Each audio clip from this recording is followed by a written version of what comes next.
in Kitts. And I think that she has a very good grasp of the SSZ legislation. So she will come next and speak to us.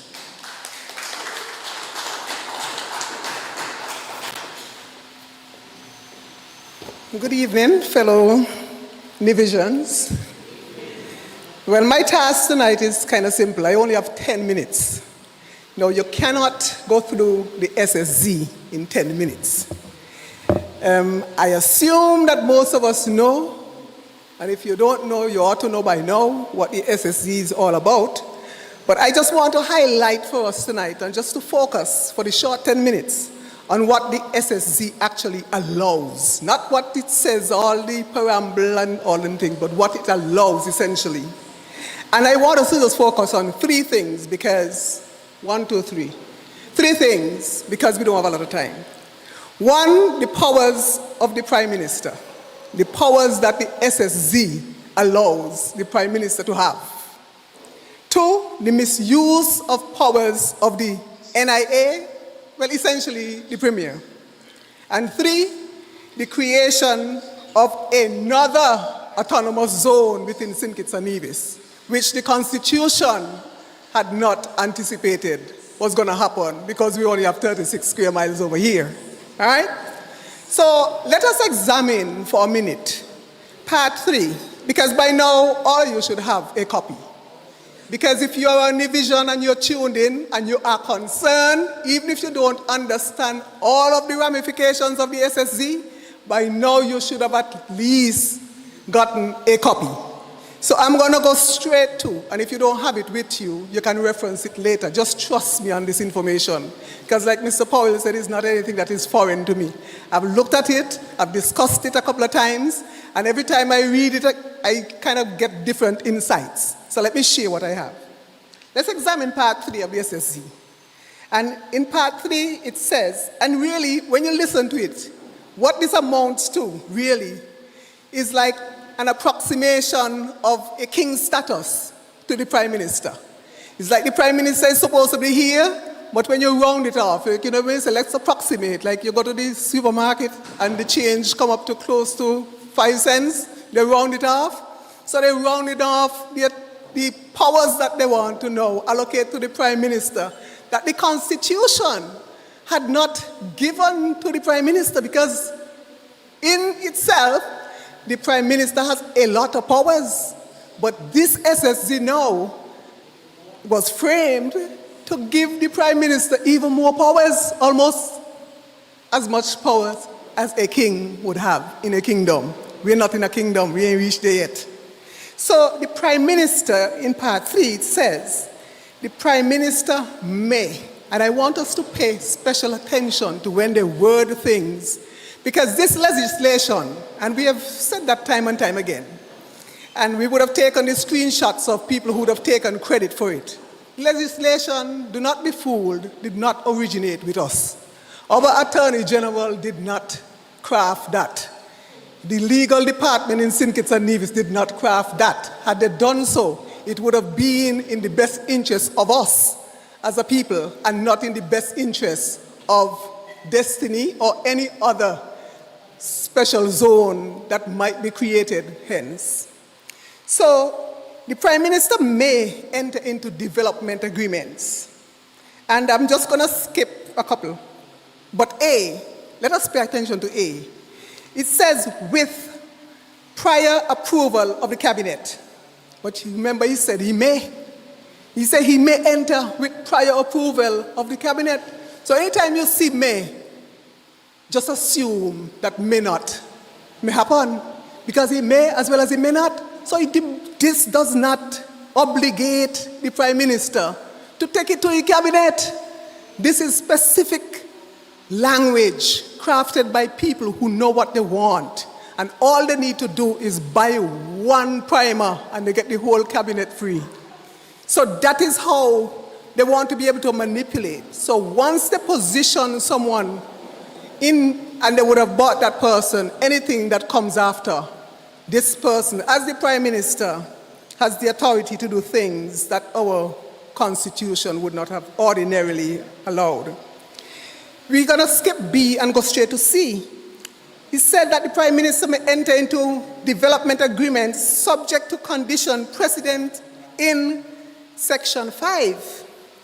But let us skip straight to Section D that says that notwithstanding anything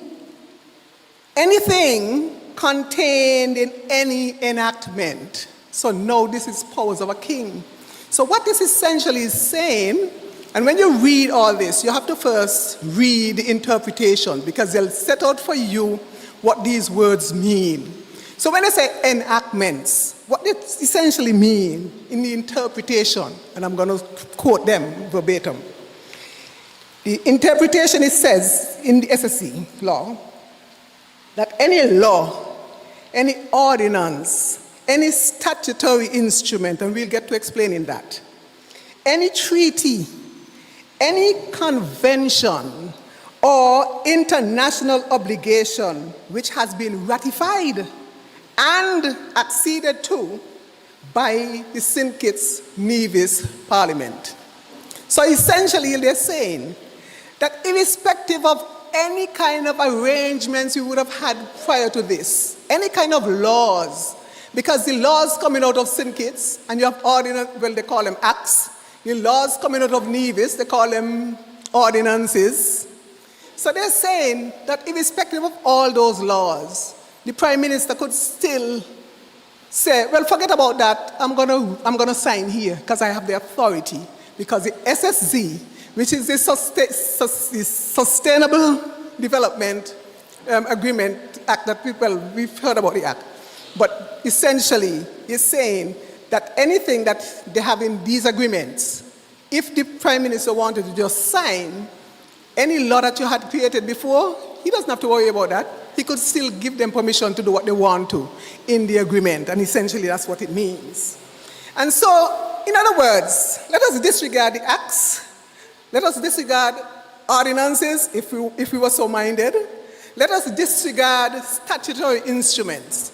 And when they talk about statutory instruments, essentially what that means is that you have some statutory bodies like Social Security, you have the labor laws, all those things would have been created for enforcement so that the country could run properly. So essentially, the Prime Minister could sign off on an agreement, a development agreement with Destiny or any other special development zone developer, and say, you don't have to pay attention to the Social Security regulations. So when our people start hearing about they're going to be creating jobs, what is the implication of this?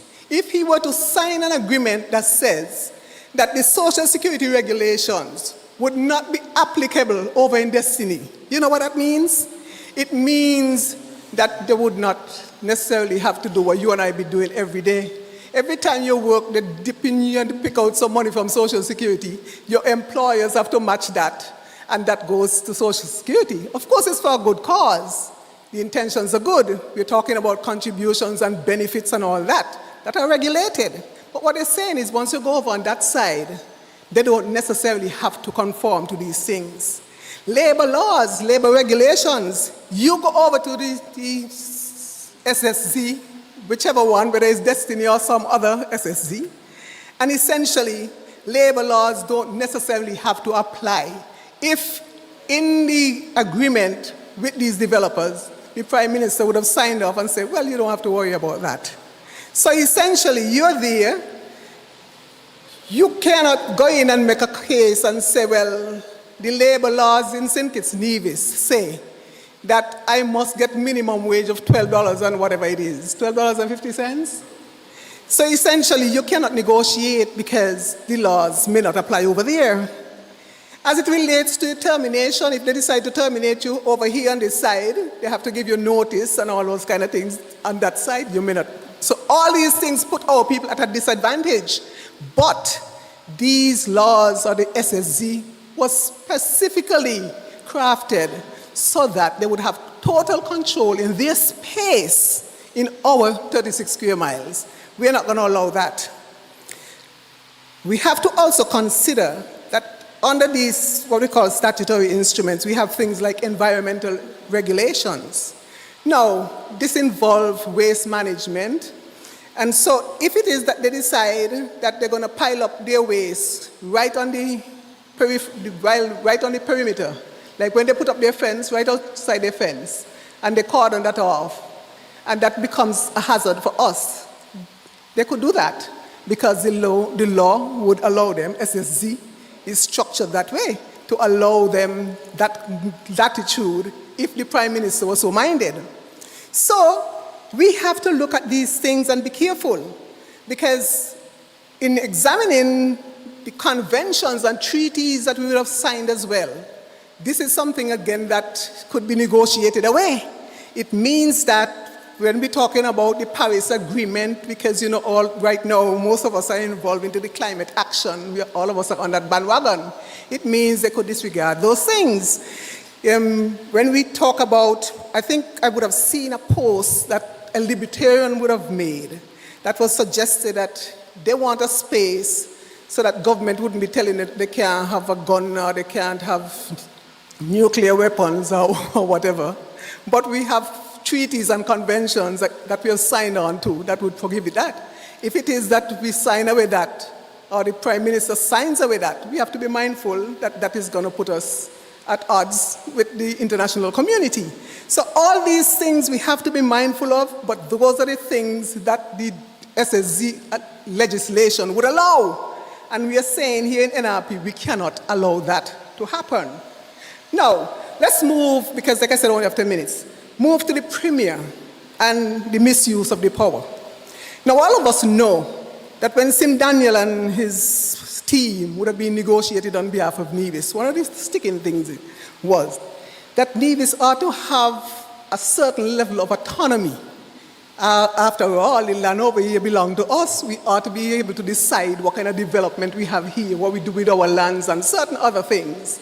So, in the Constitution would have allowed us to make laws on certain things over here exclusively, and St. Kitts people cannot tell us we can't. Now, you would have heard my leader talk time and time again about the fact that, this is unconstitutional. Well, it might be unconstitutional on a regular day, but as it relates to the SSZ, what has happened is that the Premier knows that we have control over certain things, but there's a clause in the Constitution that allows you to just give it over to St. Kitts people. No, we didn't elect anyone to eventually, because we don't elect a Premier, but anyone to eventually end up in the Premier's seat, to just go down on the stroke of a pen without consulting us, just give over powers to the federal government. But the Constitution says that if it is that they want to do that, that they could. And so the Premier took the shortcut and he just went ahead and he said, look now, guys, we want to facilitate this process. Obviously, you have to facilitate his bosses, who are the Destiny people. And so the Premier, aided by the CCM gang, would have decided that they're going to cede power. They're going to give up some of the powers that they have over Nevis's lands to St. Kitts, albeit specifically for the SSZ, not necessarily for time immemorial, but specifically to accommodate the SSZ, decided that.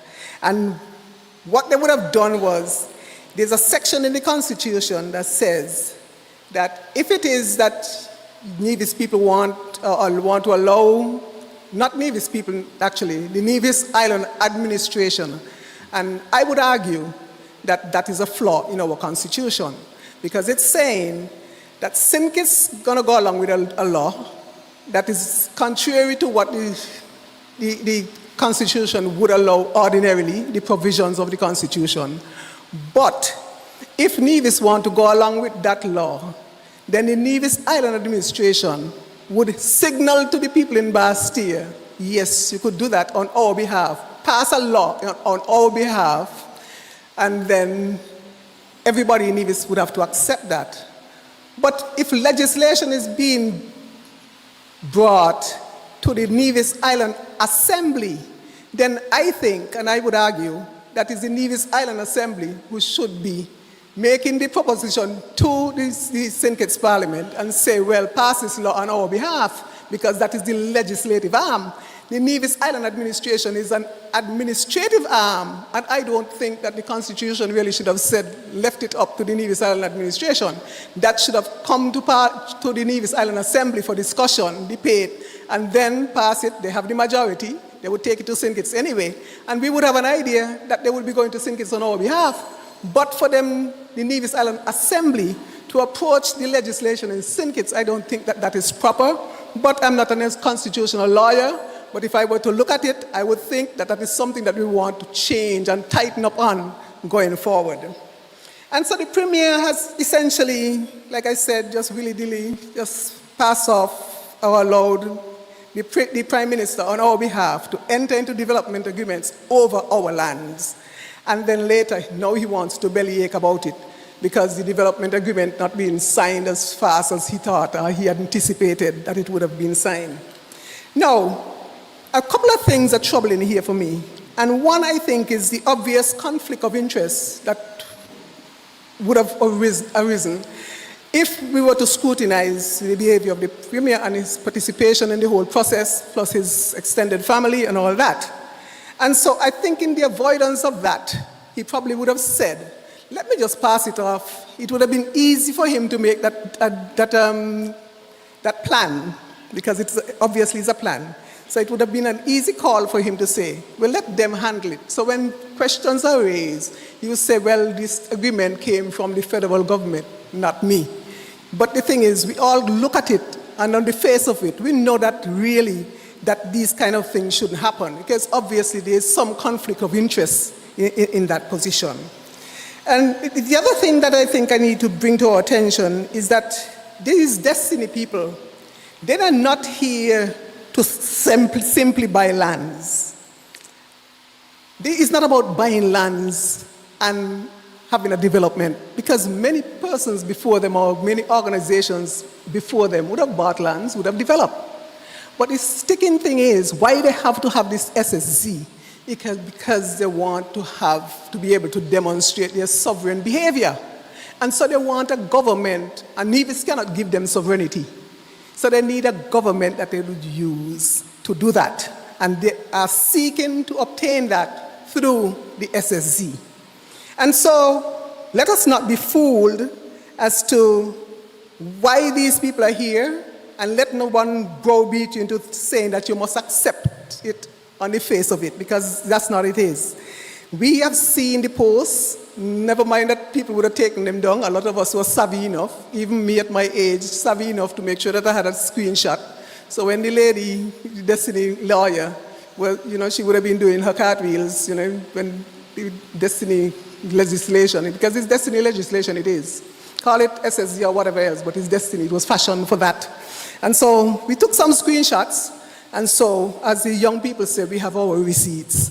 And so we know definitely what these people are about. They've telegraphed it out there, they've put it out there in their essays, what it is they really want. They want sovereign, they want sovereign behavior. They want to be able to have a free society.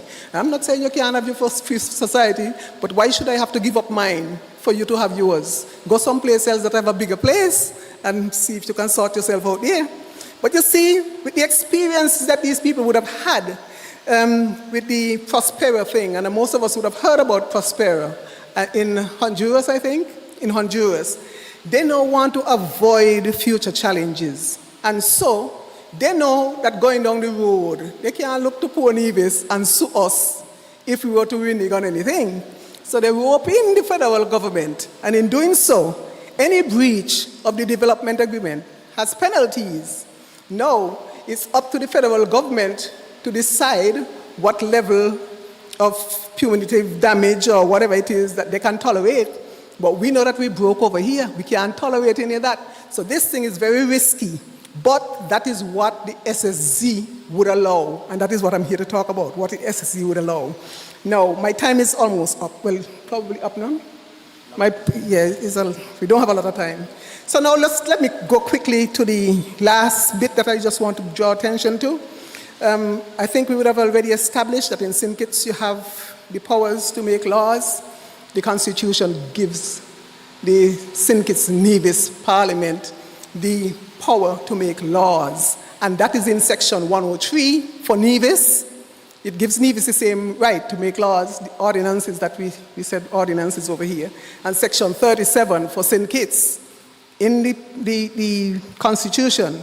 So this is simply, well, there's simply no provision for any other delimited zone or area in this small space that we have.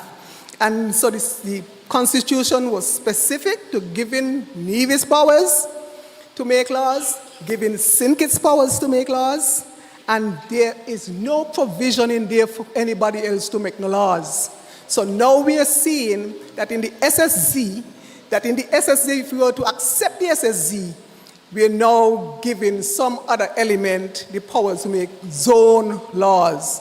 And when you say zone laws, they're going to take these laws that they make over there, bring them to Charlestown and enact them, carry them to Bastia. You're talking about an autonomous zone. They're out there behaving as if there was another Nevis. It's just St. Kitts, Nevis, and Destiny. There's no scope for St. Kitts, Nevis, and Destiny in our Constitution. And we have said before, and we continue to say, it is time to repeal. We don't want no repeal. This is not a repeal. This is irreparable. The thing is, you don't give the Prime Minister king status, and it is consistent with our laws. It is not consistent with our Constitution. And so we say, and we maintain, repeal the SSZ legislation, no repeal. Thank you.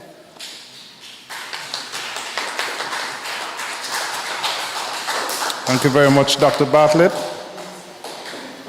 Just a touch over your 10 minutes, but we'll take that. Our next speaker will be Jaedee Caines, and she will be coming to take a closer look at Destiny, the project itself. I want to suggest to you before she comes that there has been an attempt by the government to compare the Four Seasons project with Destiny. Nothing can be further from the truth with respect to those two. Four Seasons did not need special legislation to come to Nevis, and they have been here open for a very, very long time. Thank you very much, Jaedee. You're up.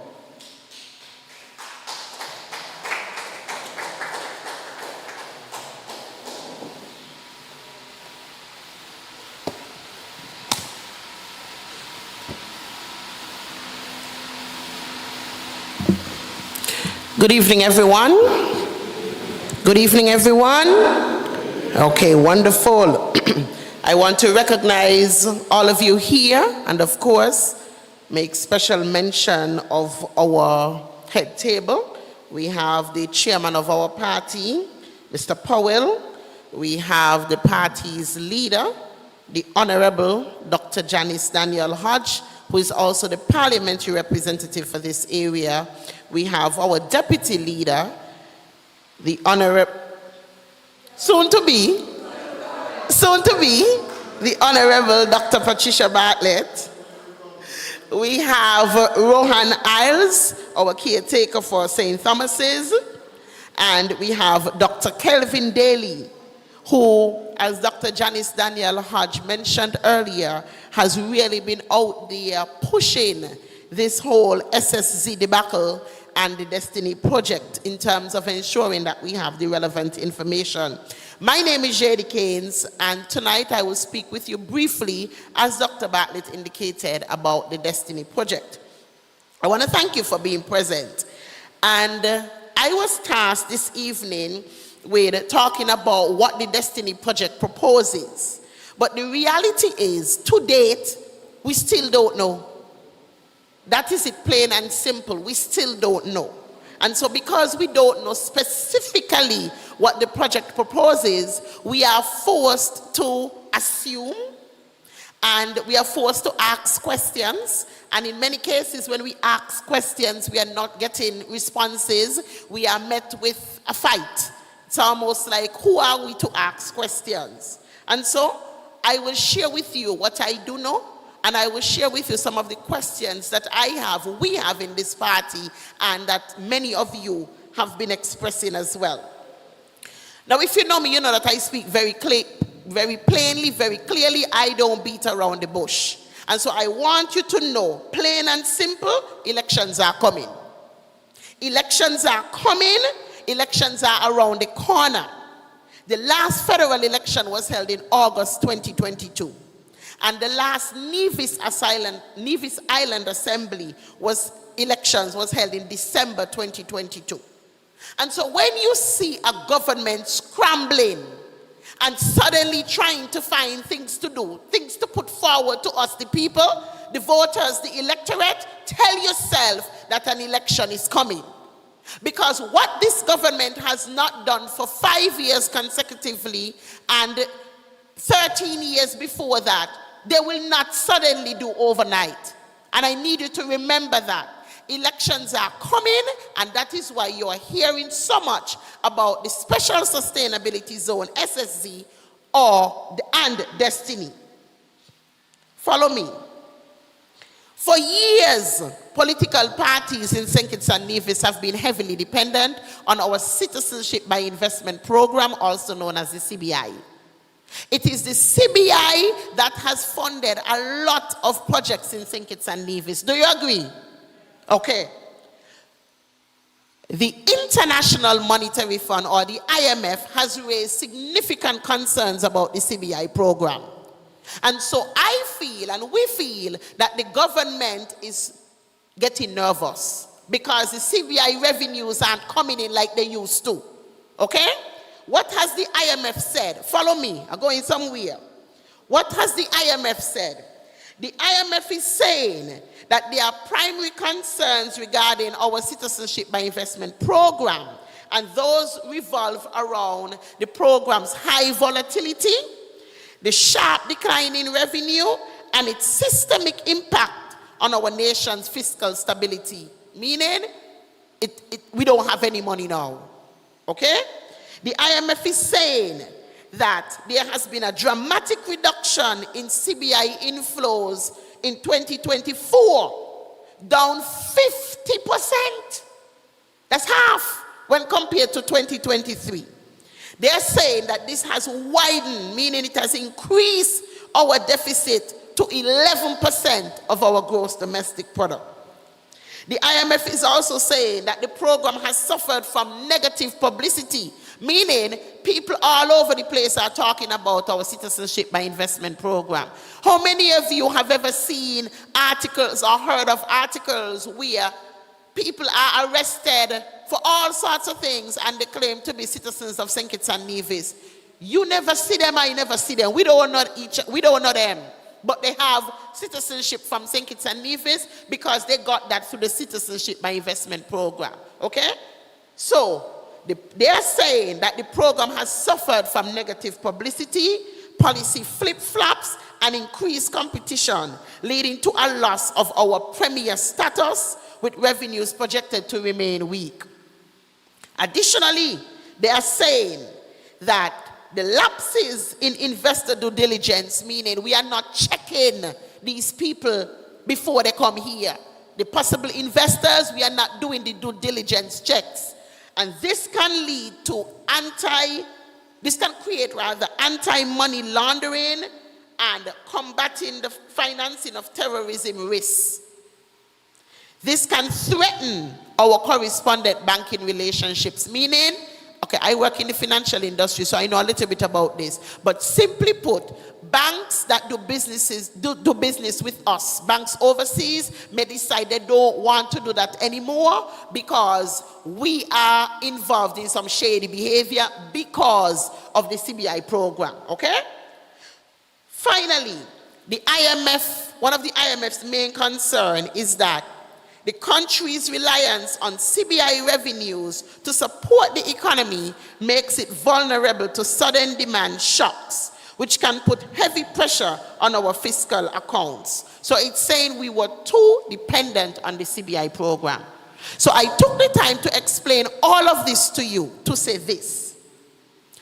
Because we can't rely on CBI as heavily as we did in the past, we now have to turn to destiny. Because we can't rely on CBI as heavily as we did in the past, we now have to turn to destiny.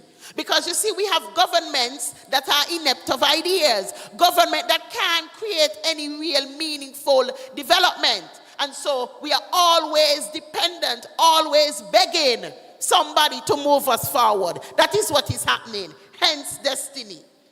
What is destiny? Well, destiny is the first project that is set to fall under the special sustainability zone. It will be right here in Nevis, from St. John's to St. George's. That's what we are told. Destiny will comprise hundreds of acres of Nevisian lands. Hundreds of acres of Nevisian lands. Destiny will comprise, we are told, 10,000 families. 10,000 families. Mind you, some people are saying it's 10,000 people. Well, I went to a town hall and I heard them say 10,000 families. Well, how many people live on Nevis?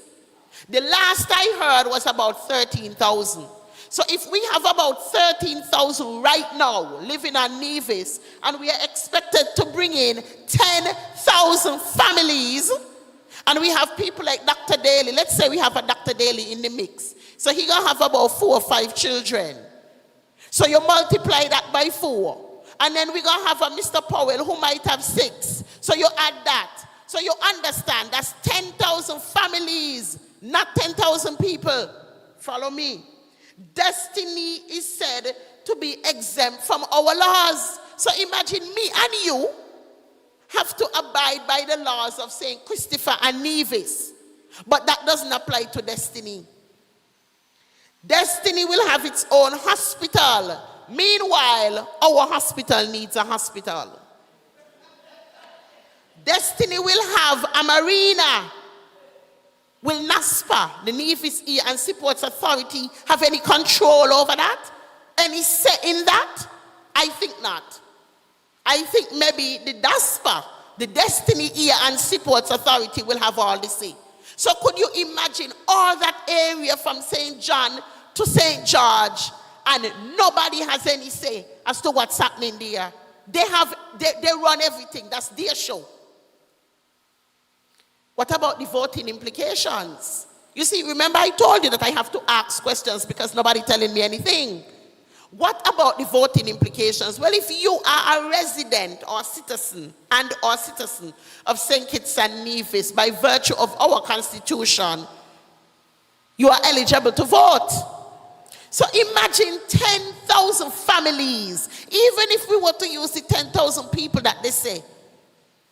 And we have a population of 13,000 right now, and you know that part of that is children. You could imagine they're deciding our fate. So when I went to school in the Virgin Islands, I was a little bright. But I couldn't come first there. Meaning, anything that had to happen there, I come after their people, because I'm not from there. When you go to the BVI, and even Anguilla and other places in the world, you can't come first there. Why? You're not from there. Well, I'm looking forward to coming first where I am from. But based on what I have outlined to you, it seems like I won't come first here either. You and I won't come first in the land of our birth, the land that we have chosen to make our home. And we can't come first in other people's land. But we can't come first in our land. Now tell me how that makes sense. So I must sign on. I must give my blessing to a project and to a company that will possibly make me a nobody in the land where I am from, and I shouldn't be upset. You shouldn't be upset. I don't understand why our people aren't upset. I don't understand why our people aren't outraged. We are talking about giving away Nevisian lands. Ever since I was a child, I've always heard members of my family and other persons in the community talk about land ownership. Saying it's important to own a piece of the rock. I own a little piece across the road, down so around a corner up a hill. I don't even own it, the bank owns it. But I am paying for it. And I want to ensure that my offspring owns a piece of the land, a piece of our home, a piece of the land that we make home. But we are saying that there's a possibility that none will be left for our children. None will be left for your children. And that should make sense. I think not. I want you to consider, and this is what they said on their website. And if you don't believe me, it is destiny.com. They said, Destiny would be the Monaco Dubai of the Caribbean. The Monaco Dubai of the Caribbean. I don't know how many of you know anything about Monaco. Well, guess what? In this day and age, you can just go on the internet and find information. Now, that is a sovereign state. And what does that mean? It's an independent, self-governing entity consisting of a single city and its surrounding territory, acting as a sovereign country. It holds supreme authority over its territory, managing its own laws, economy, and foreign relations, rather than being part of a larger state or nation.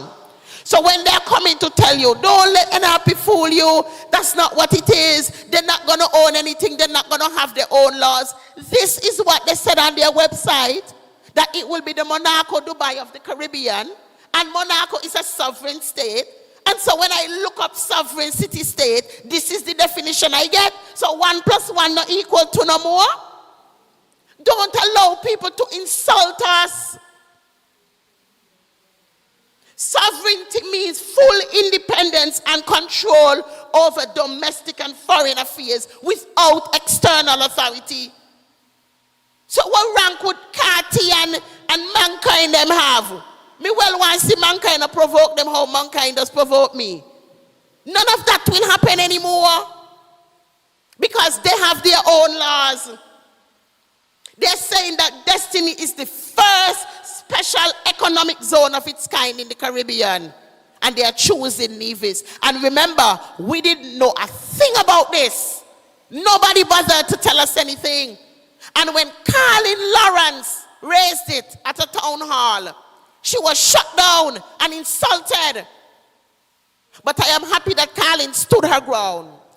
And it was shortly after that we started hearing about this. Carlin is who put it out there, and they tried to insult Carlin and get personal. But look at where we are.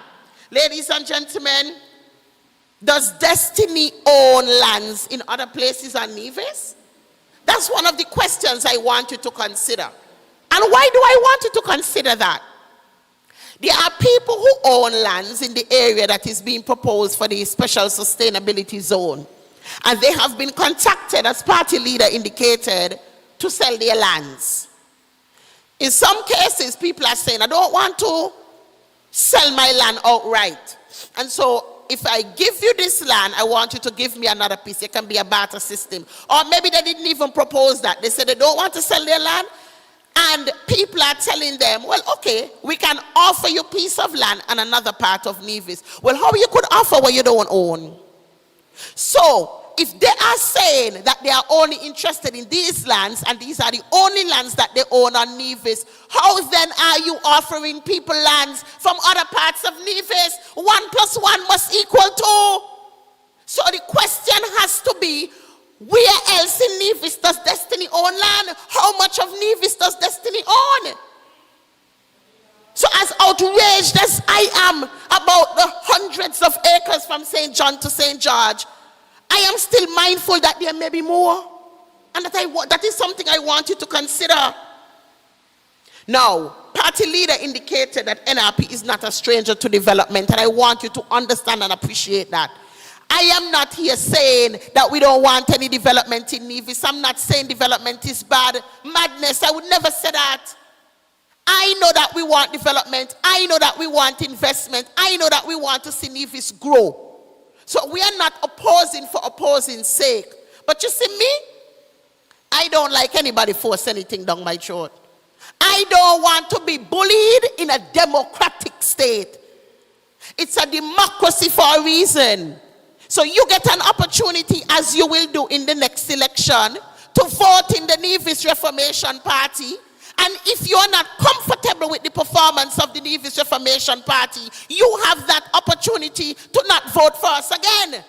So same way, I want you to come and tell me this is what is being proposed. This is big enough that you should bring to the people of Nevis. Let us have some discussions. Let us talk about it. Not when you're done make your decision, you come and say, hey, see that. And you hope that the highfalutin language will confuse our people. But remember, the NRP is a party for all. So if we have to talk to the high-ranking investors, man, we could talk in their language. And if we have to talk to people who didn't finish school, we can break it down for them. And if we have to habla Espanol, we can habla Espanol. Because we want to ensure that we reach as many people as possible. So we are not opposed to development. Please don't think that. We are just saying we shouldn't just take any and everything because we are desperate. And that is the reality of Nevis right now. People are desperate. Sometimes you have to wonder, you have to choose between paying a bill and buying food. I don't pretend to be rich. I don't pretend to be rich. I come from the ordinary family right here in Nevis. My reality is the same reality as many people in Nevis. I am walking to work every day right now. Why? Because my car is down. I am not pretending that I have another one on backup that I could just jump in and drive. And guess what? You're not ashamed to walk. You're not ashamed because I don't pretend to be what I am not.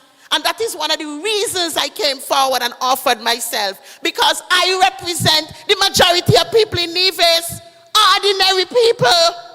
And so we need to understand that, ladies and gentlemen. So NRP is not a stranger to development, nor is it against development. I'm winding down. I spoke to you about the importance of a democratic state which we live in, and how we should ensure that we uphold the principles that democracy allows. Democracy is a system of government where power is vested in the people. Me and you, Abby. We say we run things in Nevis. You understand? That is what democracy is. And so we cannot take that for granted. There are some persons in other parts of the world, they don't know what democracy is. They've never experienced it. They've never tasted it. But here it is in St. Kitts and Nevis. We want to give away our democracy.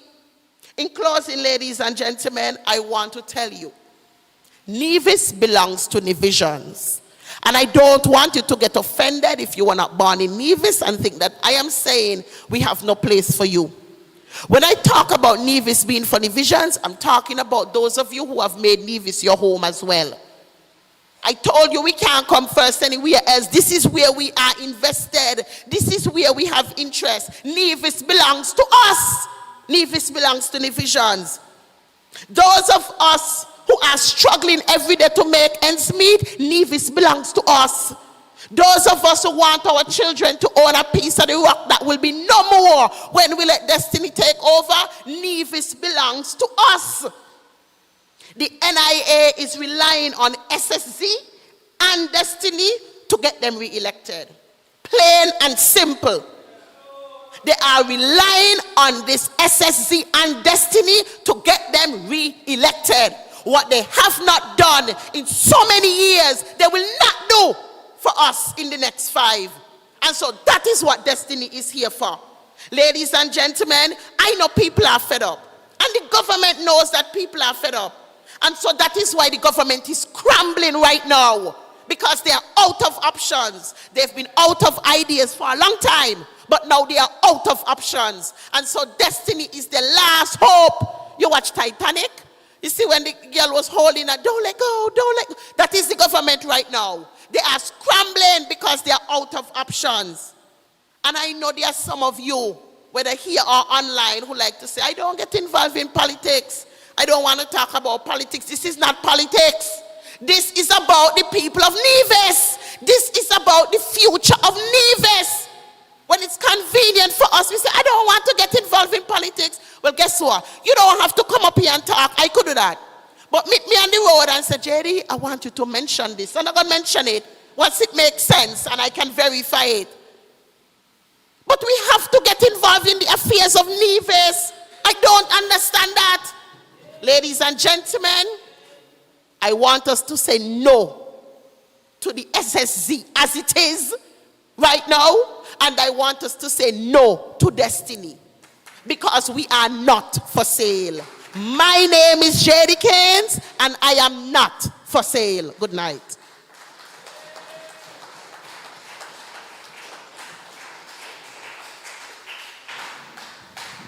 Thank you very much, Jaedee.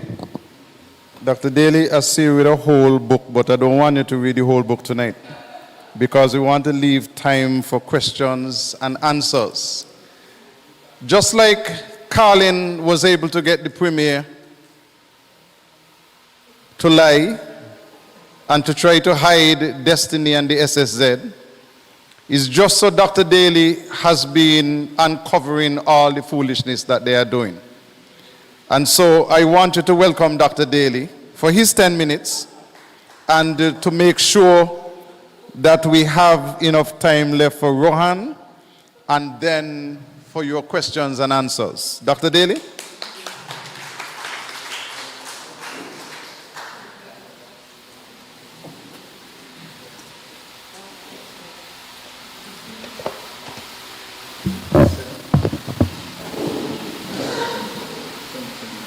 Good evening, all. I will be mercifully brief. Very brief.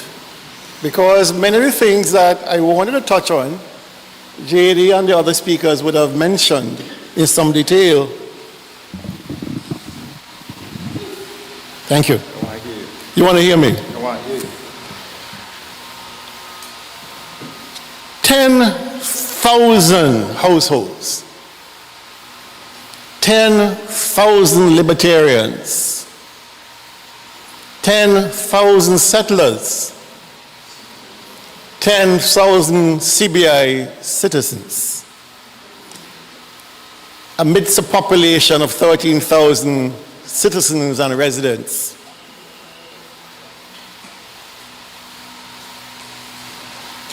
A number greater than the voting population of Nevis. So right off the bat, we are at a distinct disadvantage. These CBI citizens will have the same right as a natural born, as a person who got it through marriage or through heritage, same constitutional rights. Despite what the Premier likes to say, that these will have special rights, different than rights guaranteed by our Constitution, it is not true. He is on record claiming that these persons will not be allowed to vote or to own land or purchase properties outside of the prescribed zone. Impossible to do. Once you're a citizen, you are endowed with all the rights of a citizen. I must say first, greetings to all of you. And most of you I would have seen at the CCM Townhall on the same issue of Destiny and SSZ. I can't hide my disappointment that the courtesy was not returned by the fact that what we are seeing tonight, I don't remember seeing anybody from the NIA present. But we were there for theirs to hear their points of view and to make our conclusions. Somehow they feel that we don't have anything of value to say, and therefore they stay clear. I've been asked to speak a little bit about what libertarianism is. And if you perhaps Google, you will find that there are many different names ascribed, but they all mean the same thing. You may hear of free citadels. You may hear of freedom cities, or free societies, charter cities, sovereign enclaves. They all mean the same thing. Very same thing. And what it basically means is that these are communities, autonomous, self-sufficient communities designed to operate discreetly beyond central government oversight, meaning the regulations that guide our lives do not apply to them. They have their own zone laws and bylaws. These cities prioritize legal autonomy, hence the need for the SSZ legislation. They cannot exist without special legislation. And therefore, when you heard Dr. Bartlette speak about all of the processes of having these development agreements ratified in our parliament, this is what legal is identifying. The first charter city in the Western Hemisphere is in Honduras. It's called Prospera. You would have heard about it at some point. And it was established around the same time as the conversations that Roger Ver and Janssens were having with the NIA in 2017. The charter city in Prospera really got going in 2020 with thousands of residents and businesses set up with their own zone laws, similar to what is prescribed under the SSZ. It was founded by a gentleman called Eric Bryman. He is a CEO of a company called New Way Capital, which is an asset management firm. So as I said, around the same time that Prospera was getting started, Roger Ver and Oliver Janssens began formulating plans for their own Libertarian society, which we now call Destiny right here on Nevis. Unlike Prospera, this society will be underpinned not by cash, as in the common parlance, but by cryptocurrency, specifically Bitcoin. I want not to speak too much about what I believe. I want to read to you what they have been saying, for you to understand fully the ramifications of this destiny development.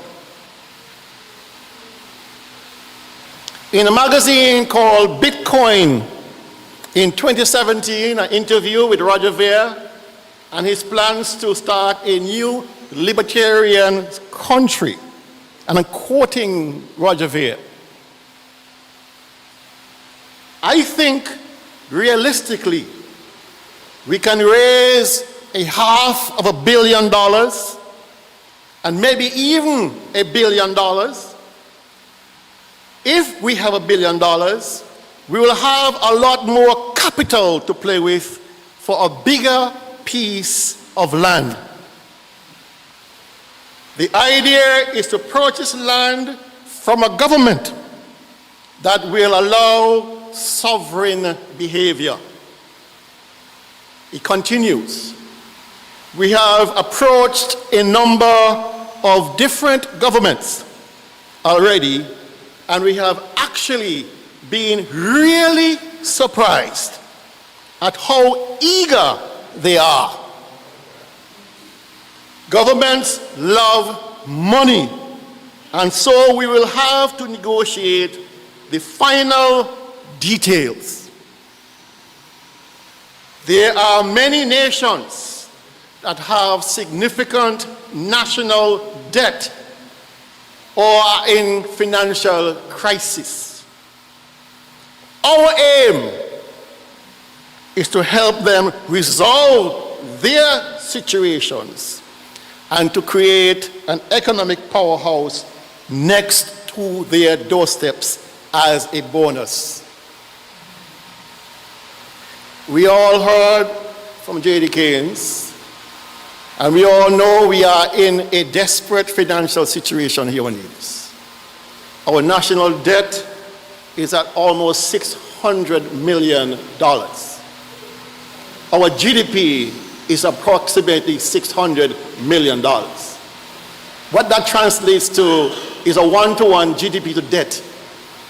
And if you listen to the recommendations by the IMF, they'll tell you the best position to be in is 60%, maximum 62% debt to GDP. We are way above that. We are in a crisis position. And Peter, Roger Ver, and Johnson recognize this crisis. We were not picked out of a bag. We were targeted because they knew our financial position in Nevis.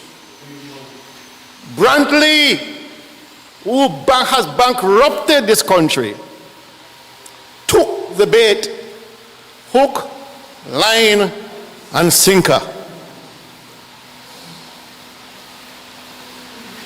Roger Ver and Johnson found their man.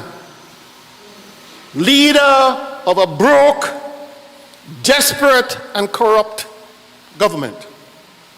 A government willing to sacrifice our people under the pretext of investment. The utter disrespect shown by this government and by destiny showed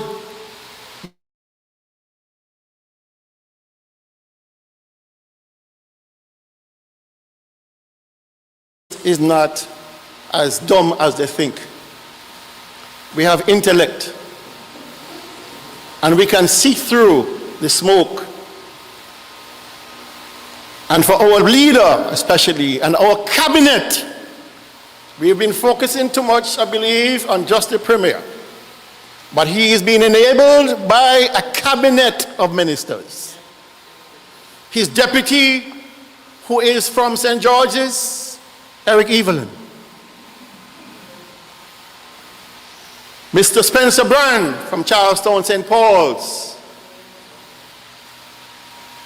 You have two senators, Troy Liebert from St. John's and a young lady, Janelle Nisbet. I have no idea where she's from. But they have shown utter disrespect to the Nevisian population.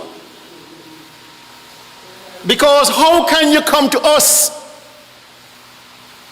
and ask us to accept 10,000 households with the power to vote? Billionaires and millionaires, not ordinary people who are looking at a little house somewhere. He's asking us to accept that just outside of Charlestown, 1 mile from Charlestown, to accept a development housing 10,000 libertarians with their own rules, their own port, their own customs, no tax.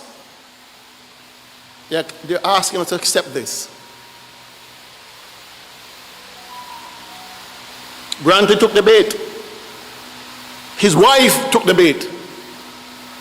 And between them, they have the potential to rake in tens of millions of dollars. It's all about money for them. We do not count for them. It's all about money. We are simply a transaction waiting to happen. Because the evidence shows I've never seen any politician or any political party who has gone so much against the tide of opposition to destiny. Never seen it.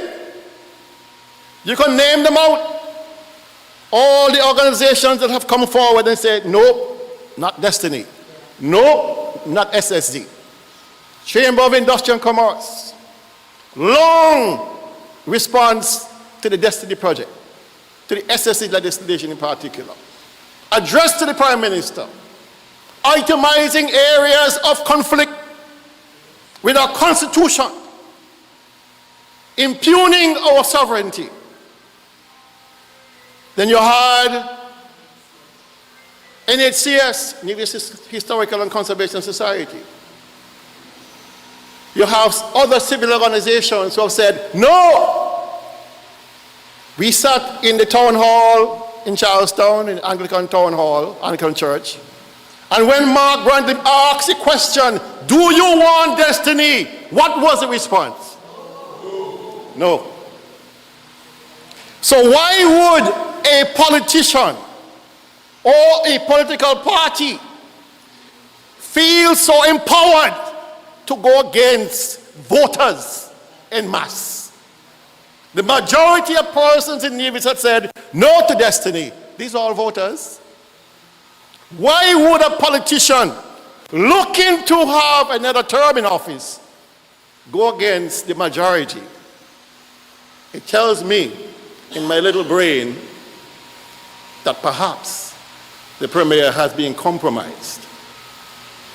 It tells me in my little brain the Premier just might have been compromised because he seems more afraid of the ramifications of stopping destiny than facing the public in an election.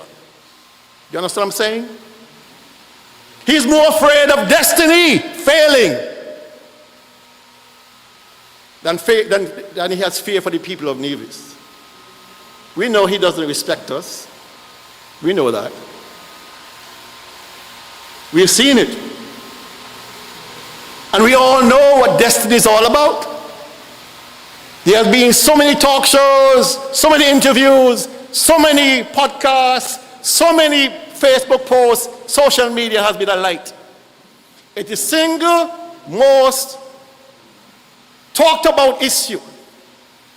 It sucks up all the oxygen in the conversations. Every man, woman, and child in Nevis have heard about destiny. And yet, the Premier and his cabinet feel comfortable in telling the people of Nevis, this is the best thing for Nevis. Something is not right. Something does not make sense. How am I doing on time?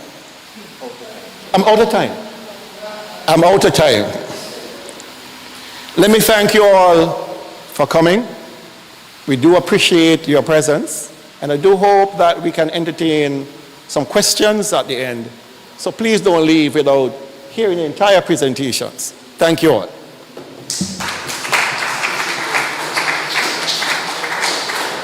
Thank you very much, Dr. Daly. One speaker left, and then after that we'll entertain your questions. We know we said we'll stop at 9.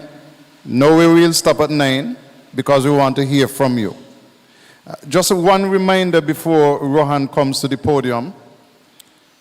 In terms of the government and its decision-making and its questionable decision-making, I want to take you back about 6 years ago.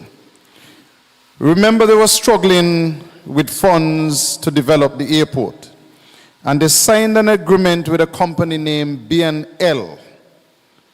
Their representative was Mr. John L. Powell. Nothing ever became of that project. Nothing. It is the same thing with this Destiny project. We're saying that it is just like that airport deal 6 years ago. It is bad for Nevis. It is bad for us who want to continue to live and enjoy Nevis. Rohan Isles is coming to speak to you, and I'm sure he will have something to say about the $1 a day that Destiny offered, which they have since raised up to $100. Rohan?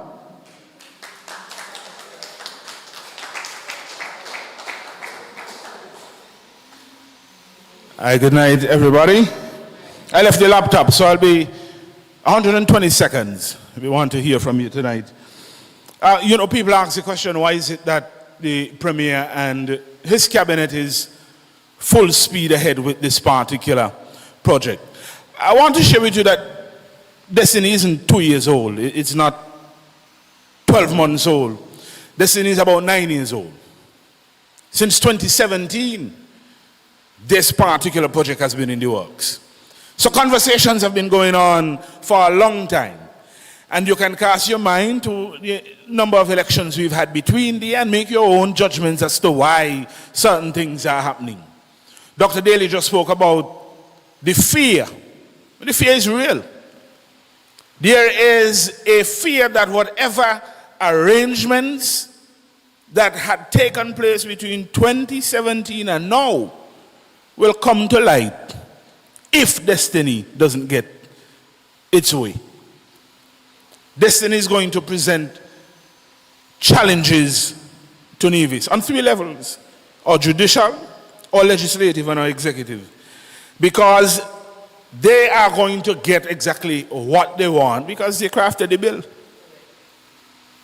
They get their own port, so you can see and you can say yes and no to what comes in at Destiny. How that crosses the Destiny Division border, that's a different story. They said the gentleman he had zero confidence in the judicial system. And you have zero confidence in our judicial system, that what you want to be here for. But he understands that if he gets what he wants, he doesn't have to worry about our judicial system. He's going to fix his own problems over there. His own police, his own security apparatus. And we must understand that those things are going to create socio-economic challenges. Now imagine you live in Nevis all your life and you have to operate within the confines of local, regional, and international best practices and laws. But here comes 10,000 households who are going to operate on their own premise. So this is how you do it, this is how you have to do it, and they are saying this is how we will do it. How do you now balance telling people, well, you can't do it that way? The first thing I want to know is, am I in the vision or am I in the vision? That they can do it and I can't do it. You're going to have issues. And if you dig deep, you have potential civil issues when it comes to that. Why we see this great push and why we see this dollar a day foolishness? I mean, I ask the question, well, where did he get the notion that he could offer $30 a month to divisions? It is because of the conversations that have been happening long before. And we rejected 30, and he felt US dollars is a little bit more enticing. So here is $100, and we say, if you got 4 people in your house, you get what, $1,080 and $1,080. All this is done intentionally. It is done to bring, well, the intent was to bring pressure to bear on those who have the responsibility to sign. Because if 13,000 people sign up for the $100 a month, then he has all the evidence he needs. And that is why I encourage people to stay far from this registration story. It is data collection. That is what they're really after, trying to use that as the threshold to make arguments. I'm going to wrap up on these 2 things. The island of Nevis cannot sustain or manage a project of this size.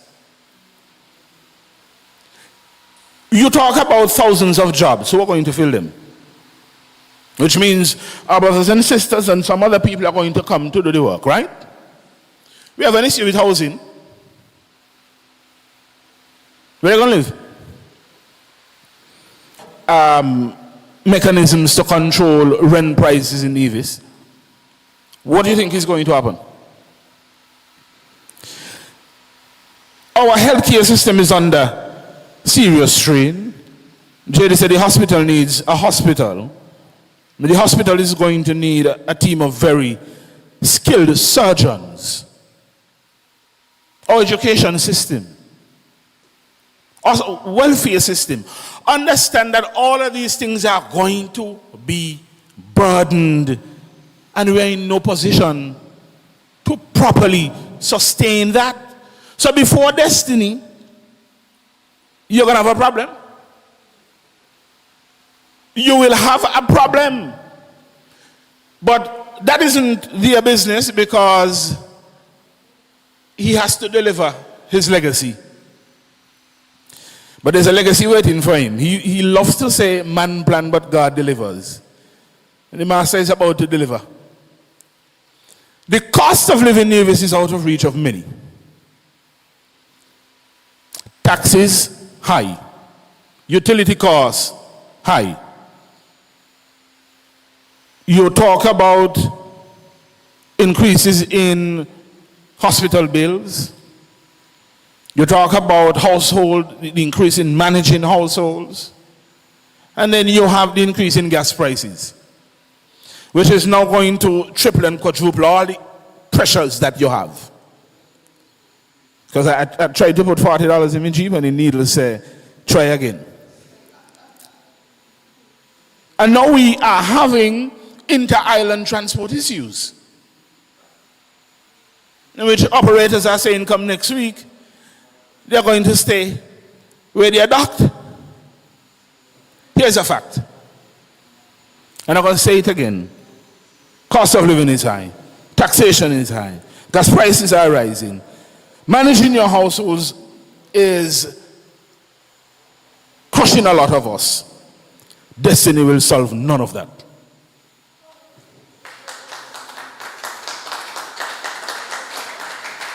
Thank you very much, Rohan.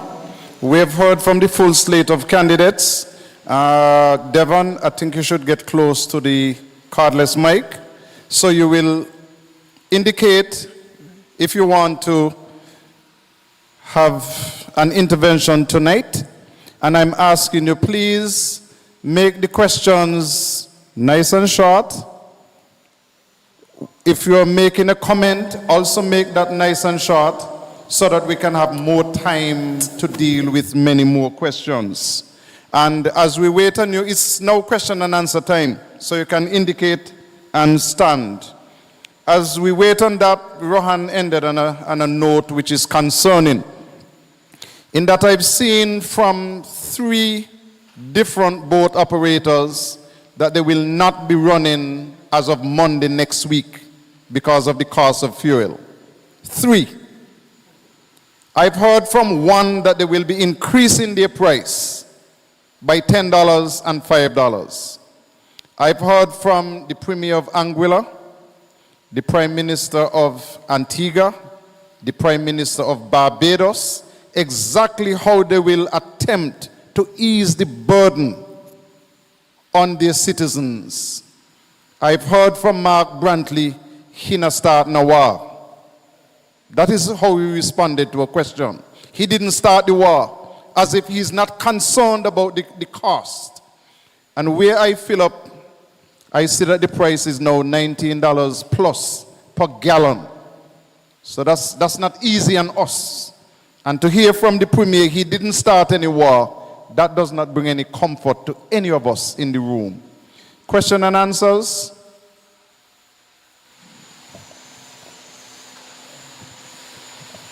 Everything was so nice and clear that you don't have any questions, no comments? Okay, let's go home. Oh no, Everett.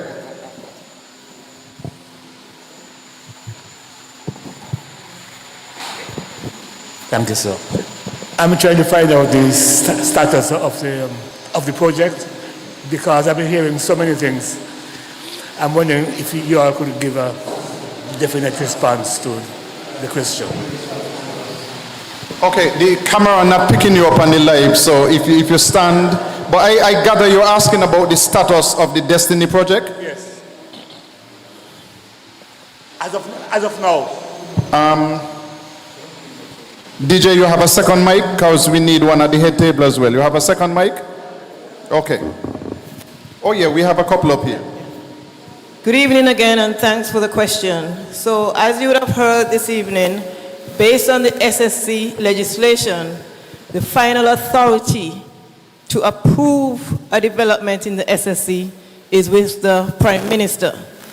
The Premier would have said that he sent it on the development agreement on December 23rd. The Prime Minister said he received the official application on January 29th. And so the Destiny application now is with the Prime Minister's office in St. Kitts, waiting to be either approved or disapproved. I suspect it would be disapproved, but that decision has not been made yet.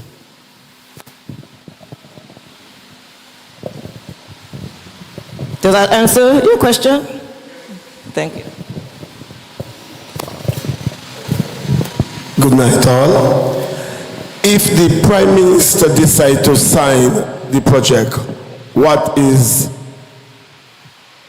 our move on Nevis? Where do we go from there? If the Prime Minister decides to sign that project, what our next step, our next move?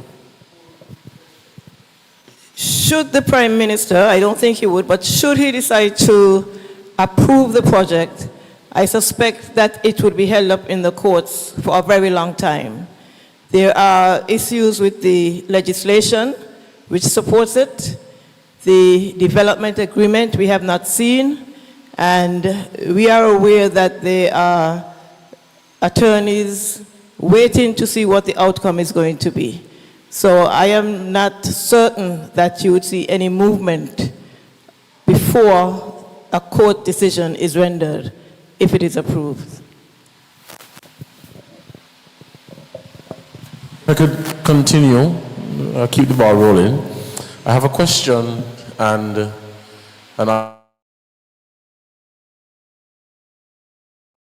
Destiny project be approved, signed off on by the Prime Minister.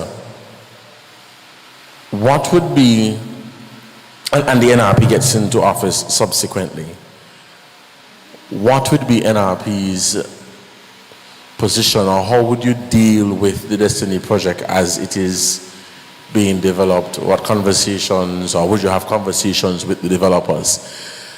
Secondly, the observation that I've made, we've been hearing about Destiny since July, August of 2025.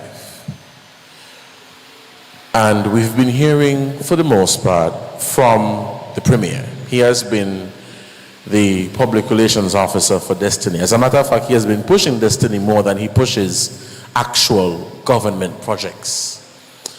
So he has been front and center on the Destiny project. But I'm not sure how many of you realize that we've not been hearing much from the rest of the cabinet. We've not been hearing from the Deputy Premier, who is responsible for agriculture. We've not been hearing from the Minister for Health. We've not been hearing from the Minister for Public Works. And for me, that tells me all that I need to know. It suggests to me that they too are in favor of Destiny, but they don't know how to come out and say it. So they have decided to not say much. I think you have the rep for number one who's been trying to say a thing here and there. And every time he opens his mouth, the Premier probably he blows, he pressure go up or something, because they continue to contradict each other. So those are my question and observation.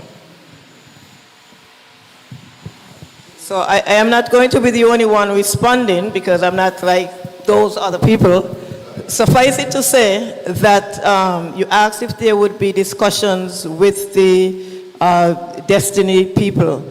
And certainly, like we said, we are no strangers to development.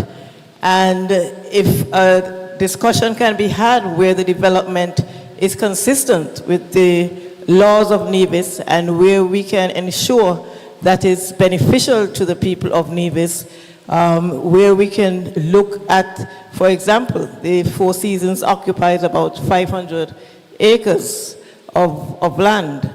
This project is proposing 2,400 acres. Why the need for such a large-scale development on such a small island?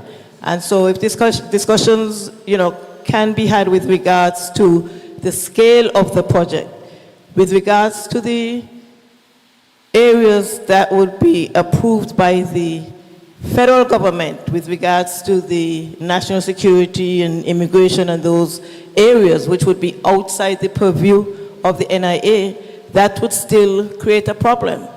And so the question really is whether or not Destiny would need to revamp that entire proposal and come back with something that can fit within the laws of Nevis and be beneficial to the people of Nevis. I will give one of my other colleagues an opportunity to respond to your other question.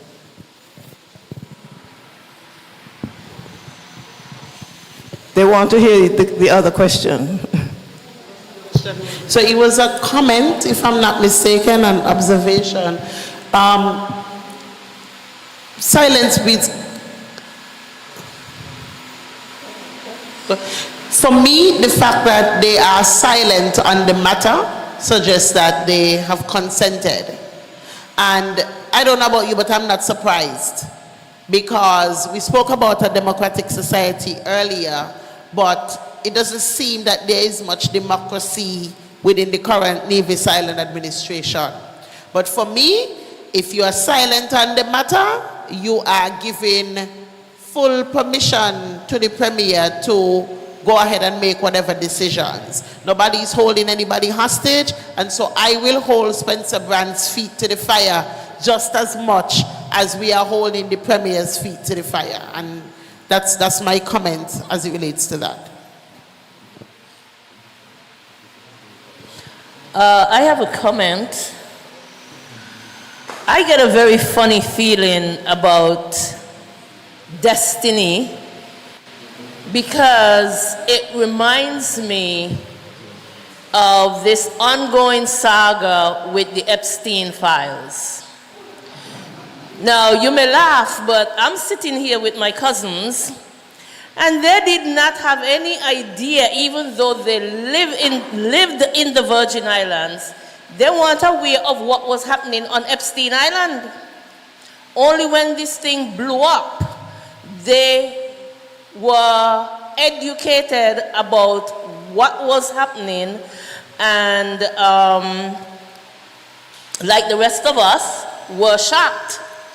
Now, that island, if I was to use that as an example, is an island where it was quite lawless. It doesn't seem as though any government rules applied to them. Now, Destiny seems to be heading to me in that same direction. And you know, once you're rich, you can do whatever you want to do, and you don't have to pay the price for it. You just start a war to deflect. We are seeing that the Epstein files, every time something surfaces, there is a distraction. Are we doing our due diligence about, or has the Premier and the Prime Minister done their due diligence of other communities that are like Destiny in other parts of the world? Because I have a real serious problem with people wanting to live on your island, live in your country, and have a separate set of rules. Because I feel that they will be doing just like what was happening on Epstein Island, they will bring it here. That's just my feeling.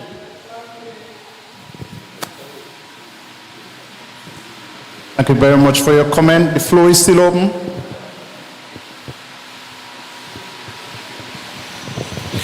Let me just remind you, while you are considering your next set of questions, of something from the SSZ Authorization Act.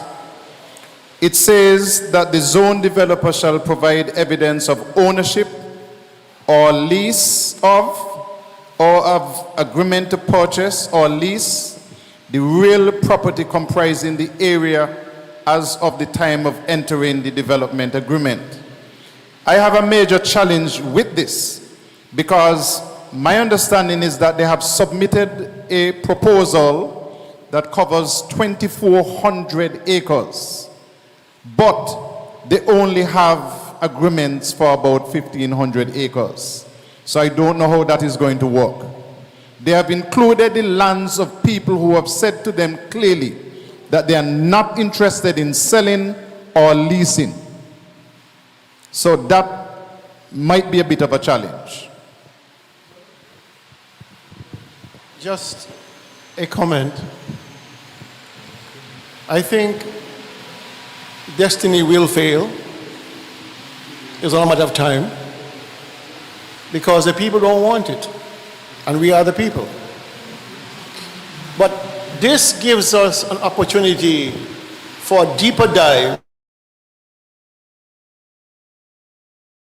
on Nevis.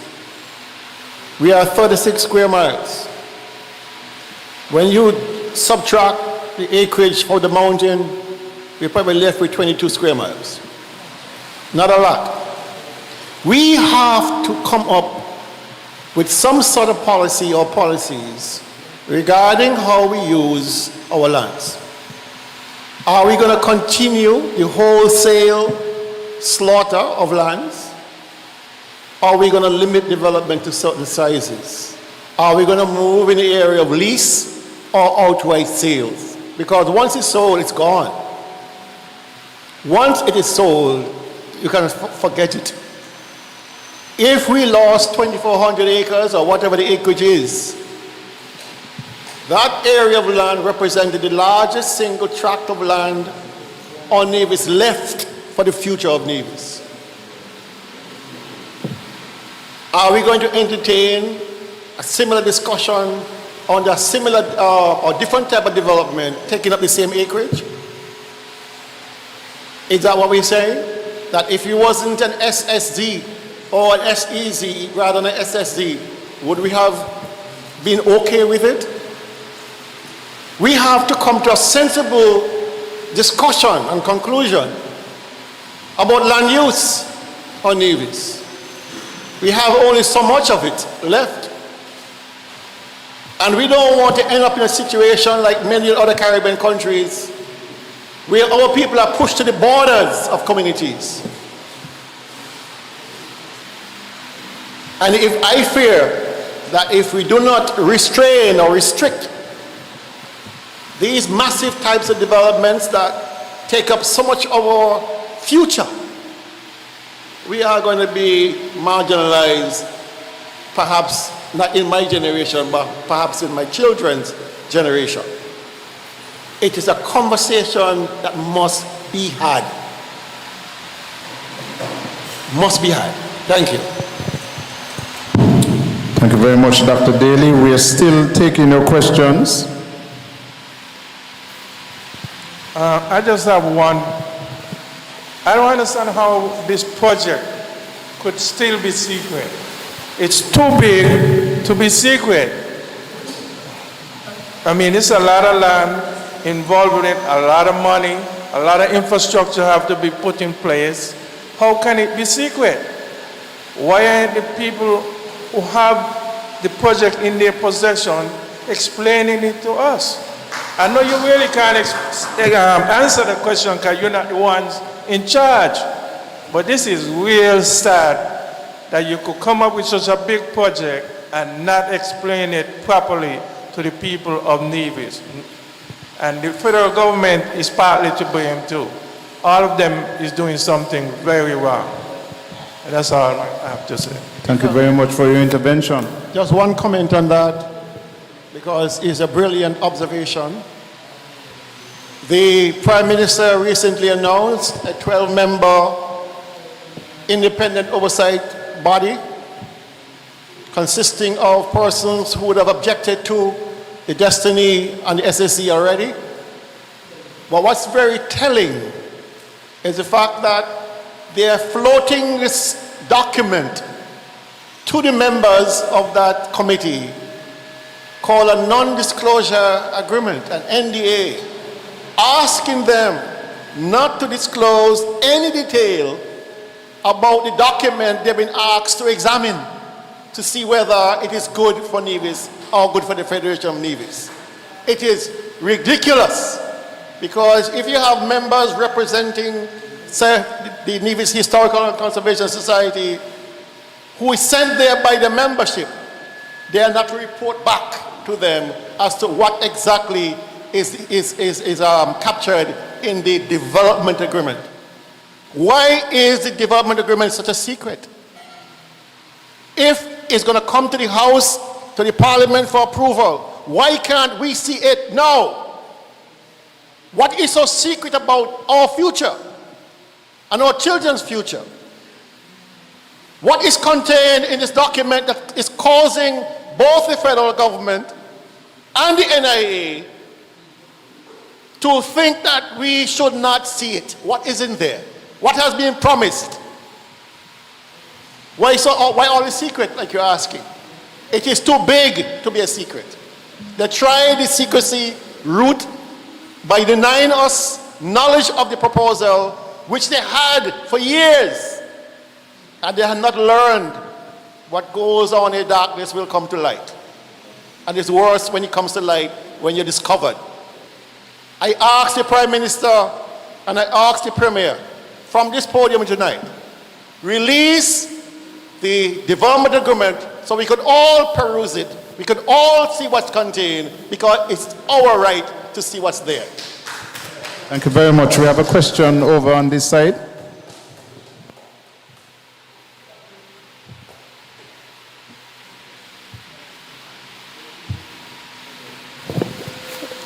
I think Dr. Daly just at least partially answered the question about to ask.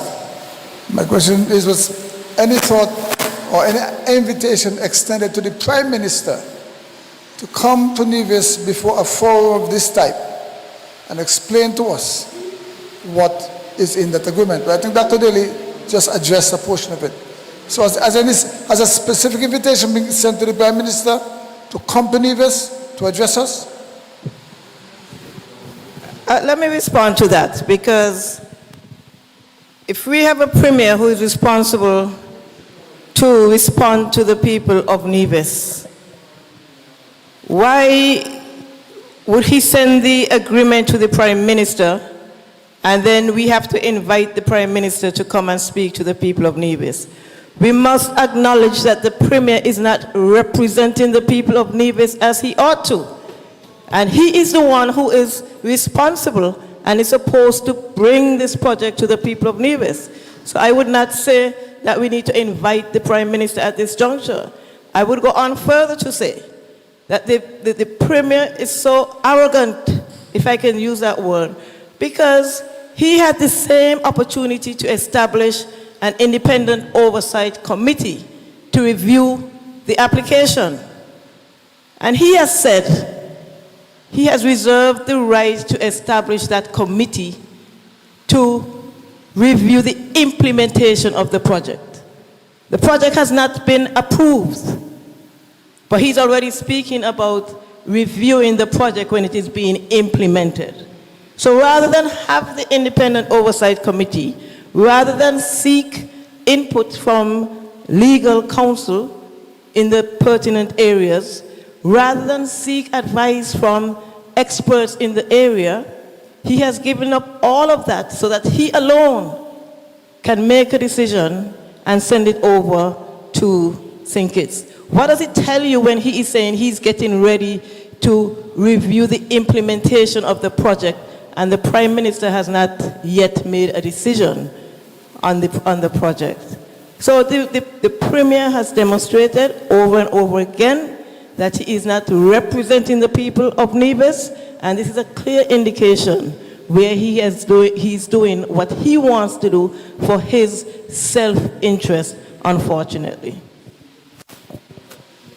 Let me give you a question that appeared online. Has any anthropological study been commissioned to prepare us for the influx of 30 to 40,000 persons? And what would it do to our native psyche? Anybody want to take a run at that?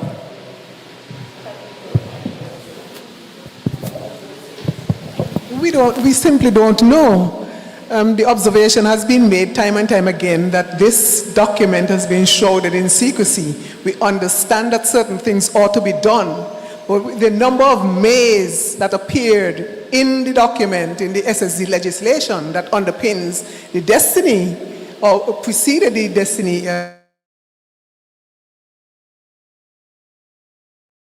this point that we here would have any notion as to what is going on.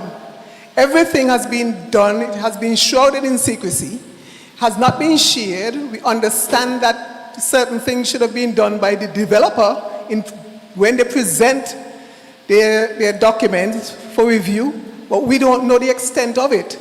What we do know is that we may very well be lacking the critical skill sets to deal with a project of this nature.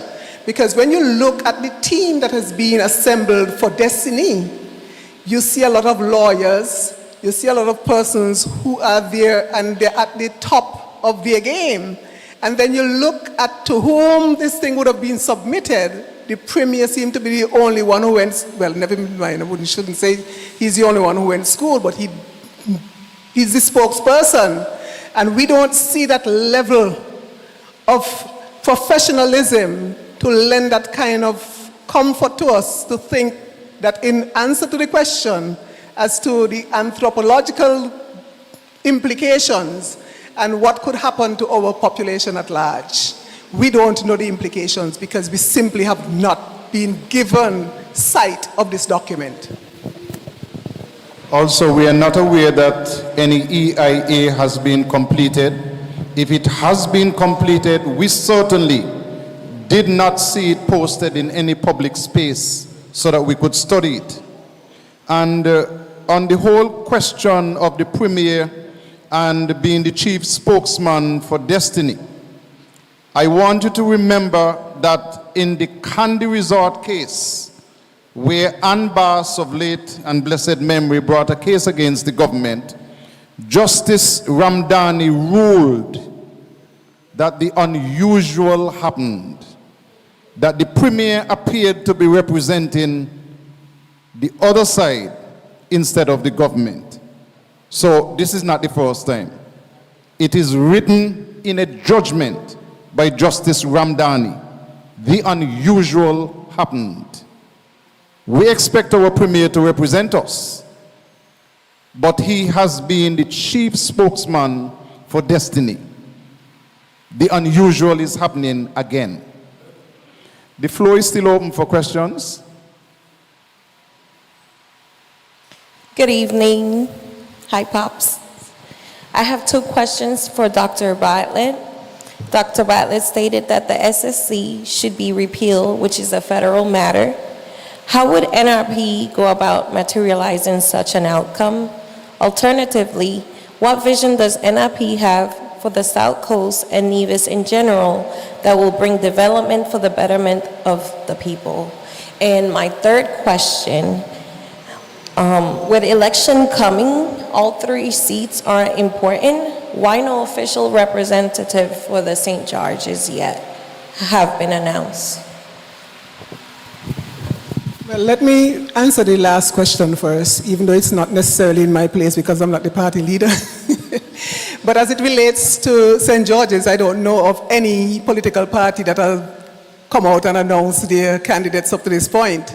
In politics, I think you have to be guided by strategy. You don't want to come out too soon, and so we are timing it. It would be a timely event. People are anticipating that, and some people are getting anxious over it. But we're working on it, and we would have a candidate in place to be formally launched at the opportune time. As it relates to the repeal of the SSZ, that is really a federal matter. We are thinking that if the population at large could bring to bear enough pressure on the government, then they would be minded to repeal it. However, we have too many people who are silent. We are here, the shoes squeezing our feet, and we would not bawl out. And it's about time that our people became energized.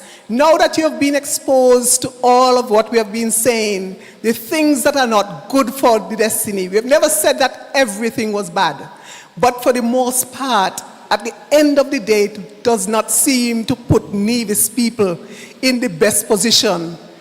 If we were to establish a SSZ that includes Destiny or any other entity using the current SSZ legislation.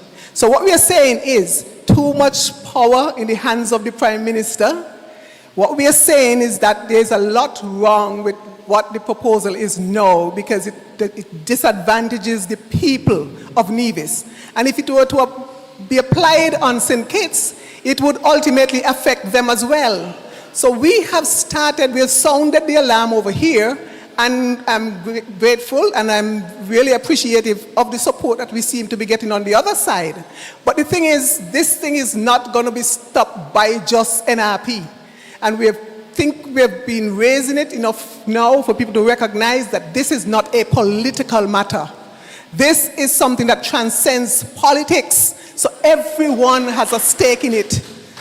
And everyone ought to recognize that it is their responsibility going forward to preserve our lands for our generations to come. Divisions ought not to be wiped off the map, and that is what is likely to happen. And so we want to make sure that we mobilize people. We are sensitizing you, we're giving you the information. It's up to us to get up. Divisions are too quiet, we're too relaxed, we're too comfortable. And the thing is, we want just the political party to go out there and fight. Of course we are going to fight, because that is what we said that we were going to do for you. But you have a part to play.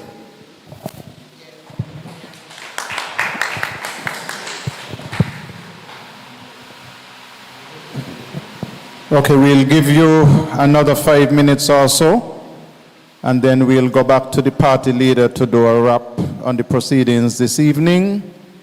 So we still wait your questions. While we await the question, just a reminder that if you were to examine the 2017 manifesto from NRP, you will see in detail the provision for a coastal road running from Long Point all the way to Butlers. And that road would have opened up all of that area, the southeast of Nevis, lands owned principally by Nevisians, lands that could be used for development based on our terms, whether it's for affordable homes, upscale homes, industrial parks, recreational parks, agriculture, whatever. That opportunity would have empowered Nevisians rather than empowering millionaires and billionaires who don't need any more empowering. Those lands belong to Nevisians. Nevisians ought to be the ones deriving the maximum benefit from those lands. Not Johnson, not Vere, not anybody of that ilk. Nevisians, we, as a small boy, you saw how Stony Grove was, you saw how Ramsbury was, free range. Look at it now. You saw how Marion Heights, Prospect, Cherry Gardens, Nevisians did those. We didn't take any foreign direct investment for those. We did them our own terms and our own way. And we are saying, allow us to put the road in. The Premier said it's too expensive. $20 million, $40 million is too expensive. What is the price of our future? I think Nevisians deserve an opportunity. Nevisians deserve respect. We didn't go to summer school. We went regular school. So we can't be fooled so easily. Give us the opportunity to empower our people through their lands rather than taking it from them for somebody else to be empowered.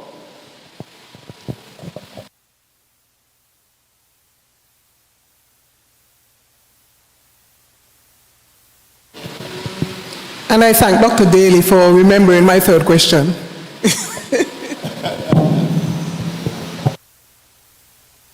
So if I may, I just want to say to persons who may be my age or younger, I know that all you know, the person is younger than me because I was around when NRP was in government, but all you know is a CCM-led Nevis Island administration. And so your measure of development for Nevis perhaps is based on that. Because of your adult life, you've seen CCM in government. In high school, your school life, you saw CCM in government. And so I understand that there are persons, young persons in particular, who may be reluctant, who are not willing to think that there's possibility for us to think beyond or go beyond this current level of development or lack of development. But what we are saying is, even if that is all that you know, even if that is all that you can relate to, a matter such as this, we have the potential to lose hundreds of acres of our lands, should be enough to make you concerned, should be enough to make you say, listen, this is all I know, but I am willing to learn something else. I'm willing to see something else, because this is not it. This is not working, and I don't see how this can redound to my benefit. And so I found it necessary to mention that, because Dr. Daly spoke about the plans from a previous manifesto regarding the development of that area. And so I just want to put that in the mind, or leave that in the minds of our young people who only know what they are seeing right now. It is not just about, or it's not at all about CCM versus NRP. It is not about blue versus green. It is really about moving Nevis forward and what is in the best interest of the people of Nevis. Just wanted to make that intervention. Thank you very much. We have two more. We have Mr. Daniel and we have Mr. Fleming. I'm going to take my leave at this time, but I'm sure that we'll be able to proceed with the answers. The discussions will continue on radio. We normally go until 10 o'clock. And tell me, Dr. Daly says he's in the mood to go until 12 o'clock tonight. So I'm going to go downtown and get ready while this meeting continues. Thanks.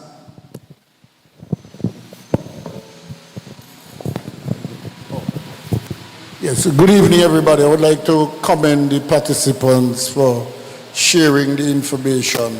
I just want to say that in line with what Dr. Daly is saying and what Dr. Bartlette is saying, that the lands from Bath to Butlers, Jaedee is further than Gingerland. They're coming all the way around here. So, provides a great opportunity for public-private partnership. So a government can engage the landowners and go together. There is enough financial assistance available internationally. Because if you value, let us for instance say you value the lands, 500 acres of land, and you value them and then you can borrow at 10 times the value, with a government behind you. So what happens is that destiny provides an opportunity for us to look at an imaginative way of better using our lands for technology, for housing, for agriculture, for a whole range of things. So I think, sometimes they might say to you, you don't want destiny, well then what do you offer? And an option is to say, this is a great opportunity. It hasn't happened in Nevis. It has happened in Nevis before, where you join with private people to get things done. This is on a bigger scale and involving international money. But if the international community were to see the value and the same potential that Johnson's and VSC, then we too must see.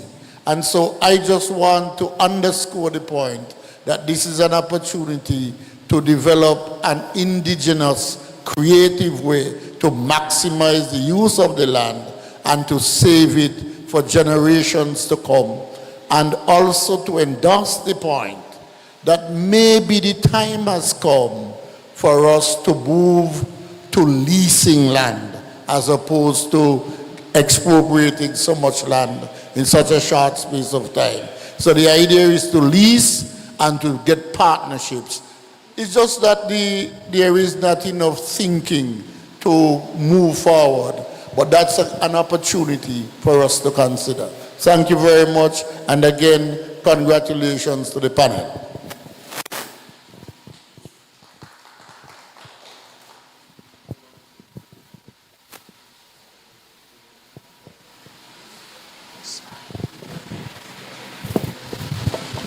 Okay, good night again. Maybe not so much of a question, but more like an observation. The gentleman asked a question earlier about the secrecy about this whole big project. Why the secret? The landowners who sold land back in 2017, who had no idea what was happening and what is supposed to be happening, and who might not already collect all their money, what can they do? Can we say, can some legal action be taken? Just a question, our observation.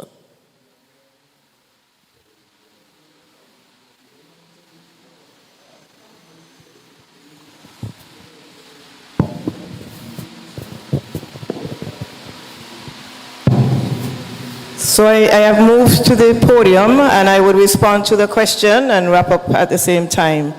And so I am aware that some landowners who entered into agreements when they were not aware of the big secret have actually initiated some legal action. Because in a nutshell, what has happened is that the people have been betrayed. People were asked to sell property while the government was aware of what they were doing and the people were not aware. People would have sold lands or entered into agreements when the law of the land was the local planning ordinance. A new legislation was introduced that allowed the type of development that Destiny is proposing that did not exist when people were entering into these arrangements. And so there's definitely a case where people feel betrayed, they feel that they were misled, and some of them have entered into arrangements to try to get out of that agreement, those agreements. Anyway, if there are no further questions, I would like to wrap up. I would like to indicate to you that where we are today is not the end. It's a journey. It's always a journey. We recognize the importance of land ownership in Nevis. We recognize that we have a very limited amount of land. We recognize that the current government is not representing the people of Nevis.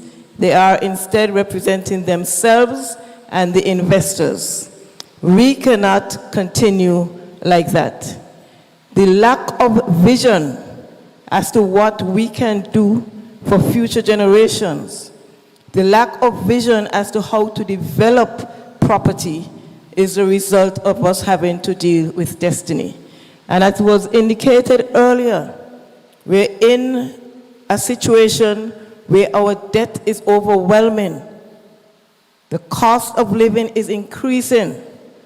And what this government is doing, after chasing all of the prior investors, is actually grabbing at a straw. Not in the best interest of the people of Nevis.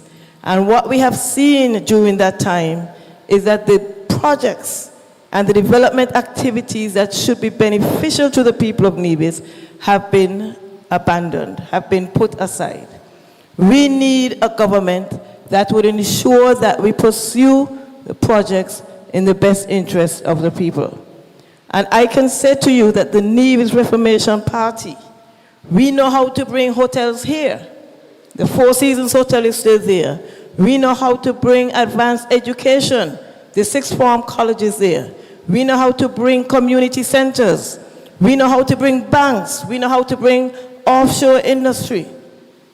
We have done it before, and we're asking for the opportunity We're asking for the opportunity to give the people of Nevis the type of representation where we put our people's interest first. We have seen clearly that that is not the case. The development agreement for the Destiny project, we are lobbying, we are advocating that it not be approved. There is just not enough information presented to the public. We cannot move forward and support a project where we do not have the details. We cannot move forward and support a project that we know would operate under its own separate laws. We cannot move forward and support a project that can introduce apartheid into Nevis. We cannot move forward with a project that we know can result in Nevis no longer being owned and managed by Nevisians.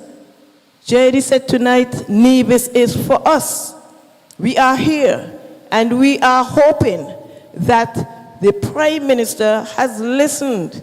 I know he's one who is very much influenced by data, and the polls that would have been done would indicate that the people of Nevis do not want the Destiny project. The information that has been presented by all of the different civil society groups, Bar Association, etc., they all point to the fact that Destiny, there just is not enough information. It's too large a scale of a project for Nevis, and we would not want that project to come to Nevis. Interestingly, there are other hotel projects that could be moving forward. We know, we heard of the Waldorf Astoria that was supposed to be coming to replace the Nisbet Hotel. Of course, they have to be waiting. You're not hearing much talk about that. But they're waiting to see what is going to be happening with the airport. And the government cannot seem to get the act straight with regards to the airport development. And so we have a situation where a hotelier is ready and willing to move forward. Imagine Nisbet's Hotel. We had over 80 persons employed there. Now the airport is at a standstill. The Nisbet's development is at a standstill.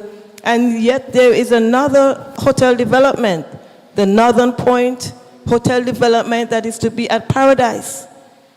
These are regular type of developments that would benefit the people of Nevis, and we're not hearing the Premier express any interest in those developments. His only interest at this time is a development that seems to benefit him and his family and the investors. We must say no. And as Dr. Bartlette said, we must stand up. We must stand up and demand that we have the type of representation that we need and that we bring the type of development that will be beneficial to our people. On that note, I would say thank you very much, and I would invite Mr. Powell, Ronald Powell, the chairperson of the St. James's constituency group, to give a vote of thanks.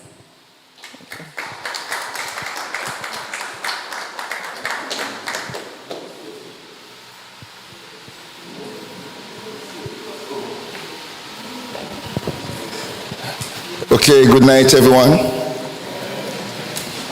What a night, eh? It's been a good night. And the chairperson is not here tonight. He left, but I'm hoping that he would allow me to adopt the protocol that has been established earlier.